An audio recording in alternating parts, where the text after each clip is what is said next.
안녕하세요. 오늘은 2025년 7월 29일자 주요 일간지 사설들을 좀 살펴보려고 합니다. 네. 세계일보, 조선일보, 그리고 한겨레 신문인데요. 맞습니다. 지금 한국 사회가 주목하는 여러 현안들, 그 핵심 쟁점들을 좀 빠르게 짚어보는 시간이 될 것 같아요. 네.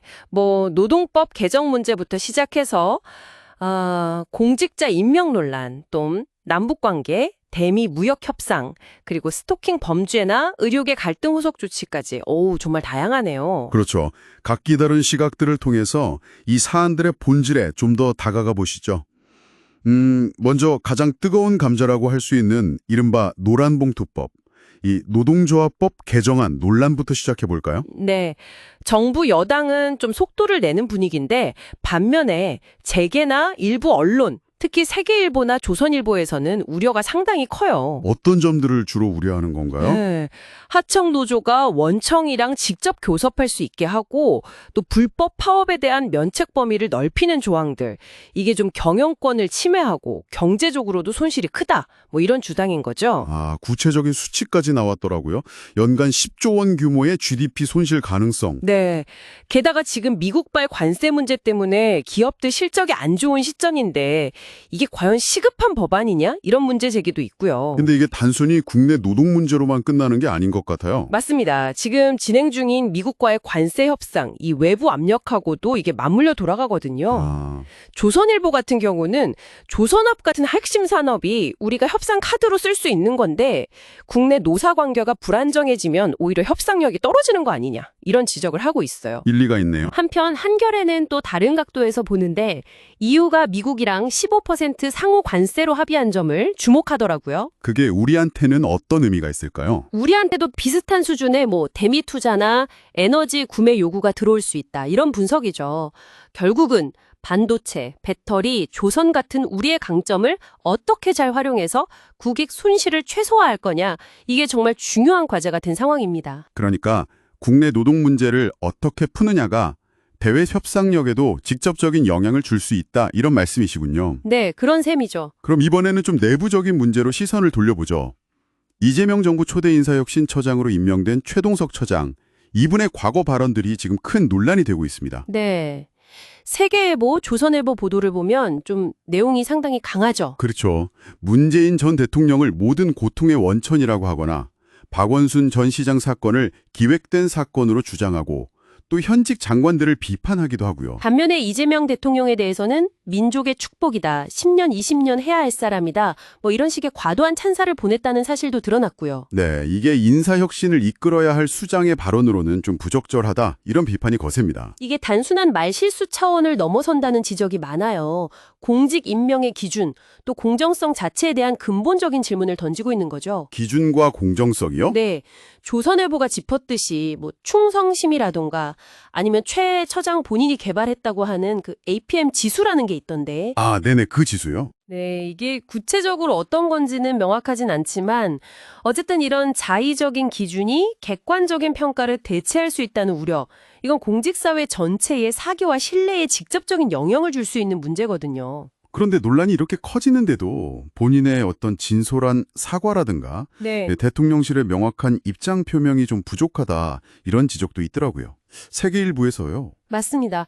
그 부분이 문제를 더 키우는 측면도 있는 것 같아요.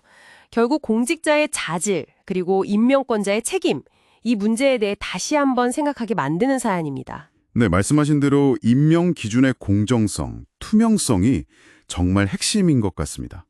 자, 이번에는 안보와 사회 현안 쪽으로 좀 넘어가 볼까요? 네. 대외적으로는 북한 김여정 부부장이 이재명 정부 출범 후 처음으로 담화를 냈는데 내용이 좀 차갑습니다. 남측과 마주한 일이 없다. 네, 세계일보와 한겨레는 이걸 두고 남북관계 개선 노력이 좀 찬물을 끼얹는 거다 이렇게 보고 있고요. 동시에 북한이 계속 주장하는 그 적대적 두 국가 관계, 이걸 좀 더 강조하려는 의도 아니냐 이렇게 분석하고 있습니다. 관계 개선이 쉽지 않아 보이네요. 국내적으로는 또 너무 안타까운 사건이 발생했어요. 경찰 신변 보호를 받던 여성이 스토킹범에게 살해당하는 일이 또 정말 안타까운 일이죠. 조선일보는 현재 이 신변 보호 시스템의 한계, 어떤 구멍을 지적하면서 보다 근본적인 대책을 요구하고 있습니다. 예를 들어 가해자가 접근하면 자동으로 경보가 울리는 시스템 같은 거요. 네, 그런 강력한 대책이 시급해 보입니다. 한편 의료계 문제도 있죠. 1년 반 넘게 이어진 의정 갈등 속에서 전공의들이 처음으로 환자들에게 사과를 했습니다. 한겨레 보도인데요. 네, 일단 사과를 한 것은 의미가 있지만 이걸로 끝이 아니죠. 결국 재발 방지 대책 마련이라는 더 큰 과제가 남아있는 상황입니다. 네, 이렇게 보니까 각각 다른 영역의 문제들 같은데 왠지 모르게 좀 연결되는 지점도 있는 것 같아요. 맞아요. 저도 그 생각을 했는데요. 겉보기엔 달라 보여도 결국은 신뢰 회복과 시스템 구축이라는 공통된 과제를 안고 있는 것 같습니다. 신뢰 회복과 시스템 구축이요? 네. 북한 문제는 이상과 현실 사이에서 좀 신중하고 냉철한 접근이 필요하다는 목소리가 크고요. 스토킹 범죄는 정말 사후 약방문식 대처를 넘어서서 조선일보가 제안한 것처럼 선제적이고 강력한 시스템 구축이 시급하다는 걸 보여주죠. 의료계 갈등 역시 일회성 사과가 아니라 필수 의료 공백이 다시는 발생하지 않도록 하는 제도적 장치 마련, 이런 논의로 이어져야 하고요. 결국은 국가 시스템과 사회 구성원 간의 신뢰를 어떻게 다시 만들고 강화할 것인가. 이 문제로 귀결되는군요. 그렇죠. 각 영역에서 제대로 작동하는 시스템을 만들고 그 시스템에 대한 신뢰를 회복하는 것. 이게 핵심 과제인 것 같습니다. 네, 오늘 살펴본 사절들.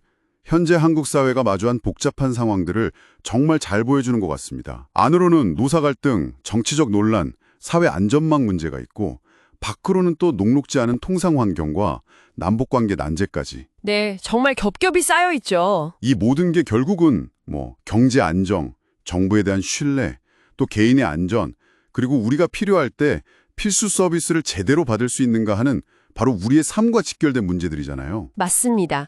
이렇게 국내외적으로 다량한 압력과 과제가 동시에 제기되는 상황에서 우리가 가장 중요하게 생각해야 할 게 뭘까 한번 고민해 볼 필요가 있습니다. 어떤 게 있을까요? 글쎄요, 어쩌면 서로 좀 부딪힐 수도 있는 여러 목표들 사이에서 균형을 잘 잡아야 할 테고요. 그러면서도 장기적인 안정, 그리고 국민적인 신뢰라는 그 기본을 놓치지 않는 지혜, 그리고 사회적 합의를 모아가는 노력, 이런 게 아닐까 싶습니다. 네, 오늘 나눈 이야기들이 여러분 각자의 시각을 덜피시는데 조금이나마 도움이 되었기를 바랍니다.